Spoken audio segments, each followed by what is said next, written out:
What would you all do if you stand in front of a mirror and couldn't see yourself? Would you break the mirror? Would you buy a new one?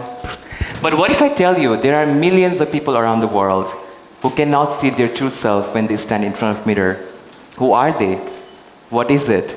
Is this a disease? Is this a condition? I was born in a small village of Gulmi. My family shifted to Butwal when I was 1.5 years old. I grew up in Butwal. I vividly remember my childhood in village.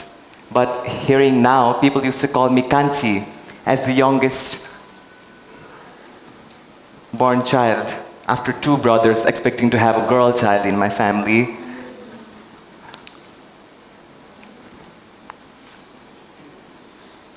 Like I said before, I have spent my entire childhood in front of mirror.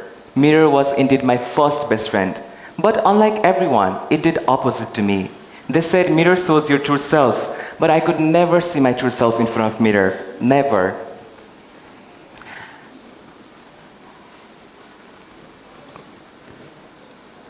Growing up in a religious Hindu family, I was deeply in touch with cultural roots, religion, history, God, devil, hell, heaven, men, women, and every religious thing that you can possibly imagine about.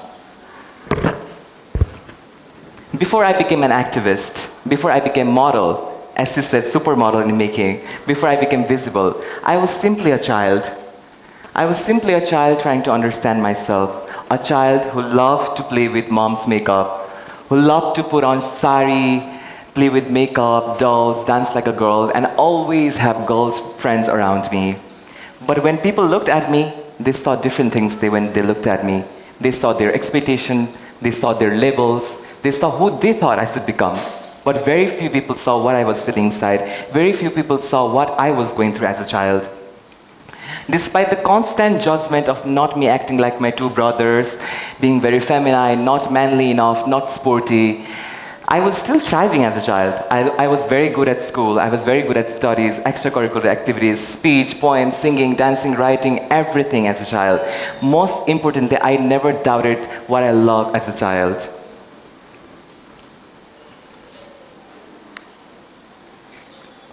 A child who was closeted. As a child, I did not have any language to explain my identity. Something always felt different. But looking back now, there are so many children who feel this way, not because they want to, but because who they truly are from within. When we talk about Envisioning Tomorrow, I think about children today. I wonder how many are still waiting in the corners for someone to come and see their true self. Because sometimes the biggest gift that you can give a child is not advice, but recognition.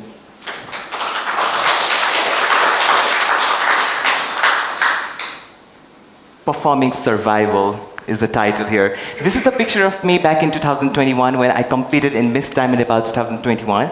This is a provincial level beauty contest organized in Lumbini province. Before coming to this contest, I had just passed my school. I had just started growing my hair, just started doing makeup. While I started doing it, people saw something different at me. They thought I was not real. They thought everything was unnatural.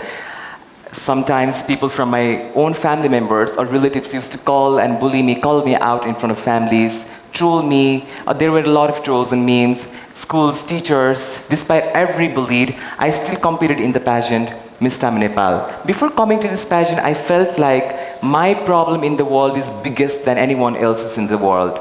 But after coming to this pageant and meeting so many transgender people from all around Nepal, their geographical challenge areas, transgender people who belong to minorities castes, transgender people who work as sex workers, transgender people who were disowned by their family, transgender people who have nothing to live with, who have no fundamental rights, no access to health, education. I felt like my problem is not only the biggest problem, but every people like me, every marginalized people like me has a lot of problem. The biggest problem that we have is our full-time job. Our full-time job is performing survival. Unfortunately, we have to mask. We have to read the rooms before we enter because we know that we are getting judged. We know that everyone is looking, not only us, but what's in between our legs or what they are hiding. So performing survival for me was something that I did to not hide myself, but something that I did to protect myself. Even though I started loving makeup, even though I started growing my hairs,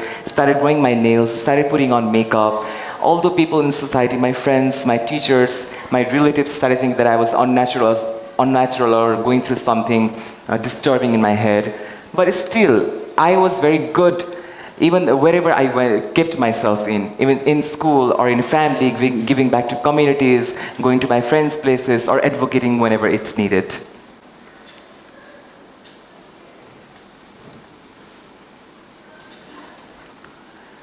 There were very limited space for expression.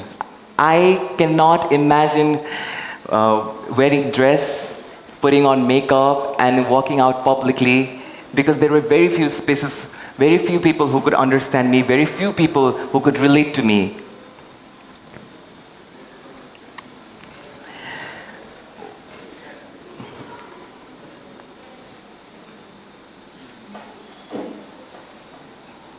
Becoming visible. Visibility changed my life, not because everything was easy, but because I stopped hiding myself. After Miss Time in Nepal, I got my A-level graduation from high school as a trans with a scholarship. And I also went to another provincial level speech competition, which is called Teen Leader Season 2, and I won the competition again as a transgender woman. So for me, visibility is not one-time change. It continues for a lifetime. It is for every day. It is a struggle. It is a fight. It is a battle within myself and in front of the community. So for me, visibility was something that I need to show myself, and not only myself, but my community, and represent people like me, people who are hiding behind the walls, hiding behind the doors, hiding behind themselves, and becoming visible in these spaces. Enter the rooms where people don't expect me to enter. Be there, showcase my talent, and also let other people start thinking that they can also do if I can. But my perspective in society and societal perspective on me is completely different thing. Let's see how society sees me, okay? So, let's see perspective on society. This is a male, this is a male, this is a man or boy in our society. The man is seen as somebody's son, somebody's brother, somebody's husband, somebody's lawyer, somebody's doctor, actor, police, driver, pilot, etc. A female sees somebody's daughter, somebody's sister, somebody's wife, mother, actress, doctor, business owner, lawyer, activist. But me, Sarosy, who was born in Gulmi, who was raised in Butwal, who became Miss Tamil at a certain age, who was very good at school, who topped the high school, who did a lot of pageant, who came out at the age of 14, is what? A trans. Is what? Trans. Is what? A trans. Nothing more than that. Society would never see me. Society would never see my identity. Society would never see what my background is. When I come out as trans, the only thing that comes beyond your eyes is a trans. And trans. We see what her name is, who is her family, what her likes, what her dislikes, what is this she going through, her backgrounds, everything that gets blurred, and only thing that shows up is trans. This is how the visibility looked like. This is how the perspective of society looked like.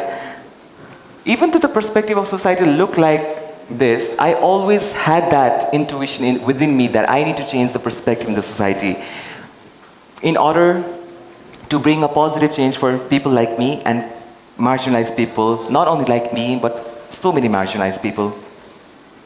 Most important perspective of society. Most important perspective of society regarding transgender people. What does she has, or what do they have in between their legs? If you see any queer people, especially trans men and trans women, then the first question that you have in your mind is, what are they hiding in between their legs? But it's such a very simple question, such a very simple question. The answer is in your internet. You better do research, because I'm tired of every single day waking up and saying I was biologically born a male. But slowly and gradually I started feeling like my soul, my inner soul is a female, and I will transition to become one day, which I am standing right now in this red circle in front of you guys. Reality behind applause. This is what I wanted to talk. There are so many applauses everywhere I go. Every time I speak, every time I walk like a model, every time I do makeup, every time I pull 6 inches heels. Even after Miss Diamond, my high school, you guys might think Sarosy stopped. No, I competed in Miss Supranational 2022 and became the first ever trans woman in Nepal to hold the first runner-up title in any national pageant. Again in 2023, I competed in Miss Universe, being at the top 10 finalists in 2023. And in 2024, this is the picture of 2024 Miss Pink Nepal. It is similar to like Miss Nepal for transgender people. This is a national level competition for national level beauty contest for trans women, and I was the first runner-up in this contest back in 2024 as well. These are not just the achievement. I have been to multiple shows, multiple events, for me this podium, mic, everything is so familiar to me. I feel like these are my amenities every single day. But the reality that will last longer behind the applause. The applause that you guys gave me just last few seconds, you guys will go home. I need to go back to my own home. There are still barriers, there are still challenges, there are still traumas, there are still there are still so many things. Unequal protection under law enforcement. Do you know what I'm hiding in between my legs? I went through a major surgery, sex reassignment surgery, which is not available here in Nepal. I do not get my hormones that I take every single day, my estrogen hormone, which I have to order from Thailand. I went to India to get my sex reassignment surgery done because we do not have any laws, any order, any policies, any health services for transgender community. Within the 5 days of my sex reassignment surgery, I was carried to Nepal with all bloods, bleedings, everything, because I had no enough money to stay in India because we come from marginalized, poor community. Although I was sustainable enough to stay 5 days there, coming back to Nepal, and now standing right here, my citizenship is being battled in the House of Ministry. I still have a citizenship carrying as a male, while I look like this. So imagine how hard it is for me to carry a citizenship of a male, look like this, and still be presentable in the society. Still be in the places where people don't expect me to be. Still be in banking sectors. Still going to college. Still going in places where citizenship is the most primary thing that people will ask you. And when they see my citizenship, let's talk about airport. When they see my citizenship, when they see me as a person, the first thing that they judge, the first thing that they ask me is this even yours? Limited access to healthcare, as I told you. There is literally no access to healthcare. One day, there was a time when I went to hospital, I had a severe stomach ache. I went to hospital, I went to the doctor, and you know what? They started searching for my uterus. That was a time when I thought there is not enough access of healthcare to people like me, to marginalized people like me, especially trans men and trans women, because there is visibility, but there is no sensitization, there is no understanding. People don't want to research, people don't want to study, they just want to hide it, they just want to monetize, they just want to sell trans people, they just want to make our identity a solution, a monetization, especially during June. Happy Pride Month to everyone. Happy Pride Month. That reduce complex lives into labels, medias. Before I came out as trans, there used to be one comedy show. Do you guys remember Comedy Night with Kapil Sharma show? And every time there are two characters there that they are coming, Guthi and Palak, people used to see at me. People used to turn their heads and look at me. Oh, Sarosy, is she Guthi? Is she Palak? Guthi, Palak. Do you guys remember? And that is how societal perspective is. Media has driven the societal perspective. There are so many memes you can find online, so many trolls regarding trans people. I think you guys, every one of you who is in this hall knows Nikisa Shrestha, have laughed about her. But do you guys really know what is the reality of trans people? Trans people are not someone who came from another universe. We have been here since, not since, even before the human civilization. As a Hindu person, if we talk about religion, there has been the representation of transgender people as a form of Sikhandi, Ardhanarishwar, Arjuni, Mohini. So many forms of transgender people have been already represented in culture. Even in articles, there are 3 articles specifically made for queer people in Nepal. Article 12 that talks about citizenship, Article 18 and Article 42. But unfortunately, a younger Gen Z trans woman like me, who started talking about my transitions at the age of 14 to now turning 23, I am still battling and talking about my identity everywhere I go. It has been 9 years that I came out, but still the battle is I enter the room, I enter places where I have to identify myself, and that is the most frustrating thing that you can ever imagine, waking up every single day trying to explain yourself. Who are you? What do you like? What are your pronouns? What do you like being calling as? Who do you love? Do you like men? Do you like women? Do you want to get married? So this type of questions gets me frustrated, and the reality are still there. There are so many challenges. We lost so many people. I'm not saying the exact data, because if you see the census of Nepal, the last census that Nepal did, the population of queer people, the others, is just 2,928. 2,928 people are only queer people here in Nepal, while I have worked with more than 20 lakhs queer people all around Nepal.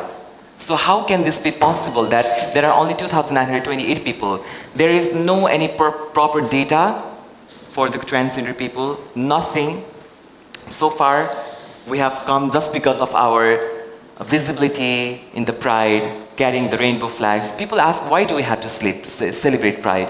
Why do we have to become so much proud that you are transgender? Let me answer you that question.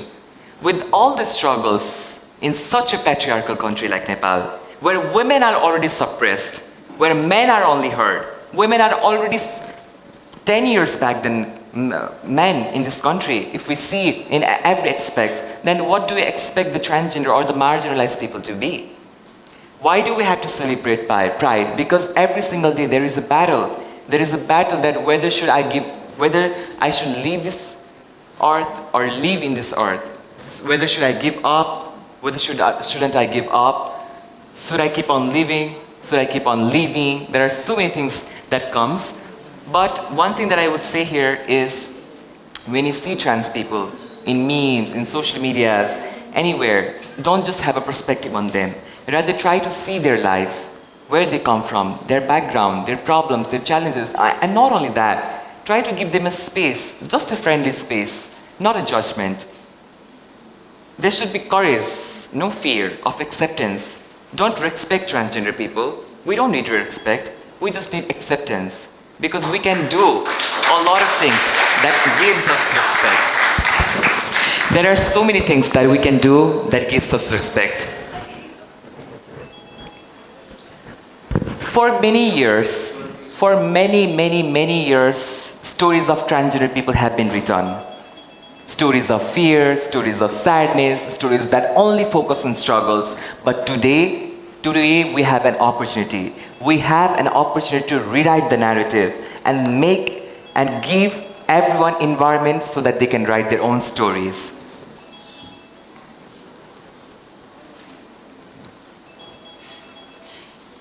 This is how I try to rewrite my own narrative in the society. Although society wanted me to be in a position, cry, perform my survival, or even insist me to commit suicide, which from here, this stage, I would like to remember my dear Mitini Diksha, who had to leave this earth because she couldn't fight back the reality behind applause. I would like to remember my dear Midju, who was a trans man, Mion, whose death was so severe that his body after death did not get any justice just because he was a trans man living in Nepal. There are so many things.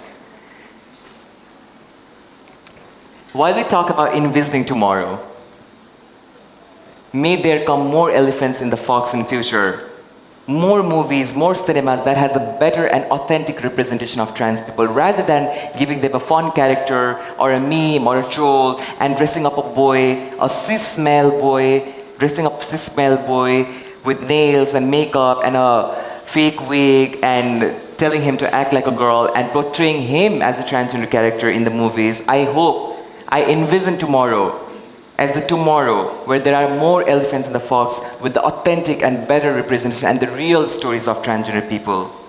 While we talk about envisioning tomorrow, May there are more Neelams. Every Neelams who are hiding behind themselves, who are thinking of giving up, may rise higher than Everest. While we talk about envisioning tomorrow, may every laws that are just written on the Constitution, just mentioned on the articles get implemented first, and the voices of Bhumika gets heard in each and every parliament all around the world. While we talk about envisioning tomorrow, I envision the world, I envision the society, where the society does not just accept and respect transgender people, but accepts and respects people with every marginalized background, people with any kind of identity, any kind of body shape, any kind of color, any kind of... Let's not judge people, you know. It's very simple. I feel like I'm talking to very child or small children's right now, because this is what I have been speaking for 9 years now. All we want is compassion. All we want is understanding over judgment. All we want is courage over fear. All we want is love above hate. All we want is acceptance. All we want is respect, because envisioning tomorrow is not measured by the applause that I'm going to get after finishing my speech, but envisioning tomorrow is going to be measured whether this applause is going to last forever. Envisioning tomorrow for me is not something that I envision the society for me to look where people like me adjust, but envisioning tomorrow for me is creating a space where everyone like us can stay, where everyone can fit, you know. And while I talk about envisioning tomorrow, I think whenever next time Sarosy like me comes to this stage and talks, she will talk about her success. She will talk about her happiness. She will talk about her abundance, rather than she sharing how hard it was for her as a child. Right now, right here, thank you so much to Nepal government that we have Bhumika Press in the parliament. Slowly and gradually the world is changing, although few of the Western countries are starting anti-gender movement and really trying to diminish the existence of transgender people from the society. However, we come from South Asian country. Nepal is the first country to recognize the existence of queer people in 2008 already. We have had parliament, we have had member of parliament in 2008 already. So there are so many representation, there are so many stories that have already been written, but now it's our time. Now it's our time that if we envision tomorrow as something that if we have some queer people in the family, if there is any queer people in future, if there is anyone, not only queer people, if there is anyone in your family who comes out to you, you are going to be your future parents, right? Everyone here is going to be a future parent. So I see you guys as the next future to accept trans people like me, so that nobody has to leave what they feel inside, carry a huge burden every single day when they wake up, and leave a message of recognition and acceptance. Because for me, tomorrow is not something that we inherit. Tomorrow is something that we create. Thank you.